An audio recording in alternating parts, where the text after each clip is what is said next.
Mga kabalitaan, sa Metro Blatter, 4 suspect sa panlulokot sa senior citizen sa Parañaque, pumanaw na ayon sa PNP Anti-Kidnapping Group. Pumanaw na ang 4 na suspect sa nagpag-kidnap ng senior citizen na humantong sa engkwentro sa mga otoridad sa Parañaque ayon sa Philippine National Police Anti-Kidnapping Group o PNP-AKG nitong Huwebes. Dalawa sa mga nasa suspect ay ang mga dating pulis na inilis o na-dismiss sa trabaho. Samantala, isang National Bullet Investigation ng NBI naman identification card ang namataan sa isa pang suspect. Sibilyan naman ang isa pang suspect.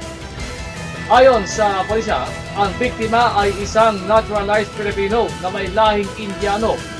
Umalis ang biktima sa kanyang opisina sa Parañaque City bandang alas 5:30 ng hapon nitong Martes at pauwi na sana sa Makati City nang mangyaring siya ay dukutin.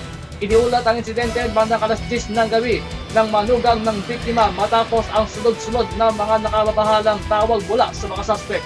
Bandang alas 7:36 ng gabi, isang hindi kilalang lalaki ang ginamit ng cellphone ng biktima. Tinawagan ang number ng manugang nito at inutusan na makipag-negosasyon para sa pagpapalaya sa biktima. Patuloy ang pagsasagawa ng backtracking ng mga otoridad para mahanap ang mga nakatakas na lalaki at pagbeberipika bang lehitimong uniforme ng PNP ang mga na-recover mula sa abandonadong sasakyan.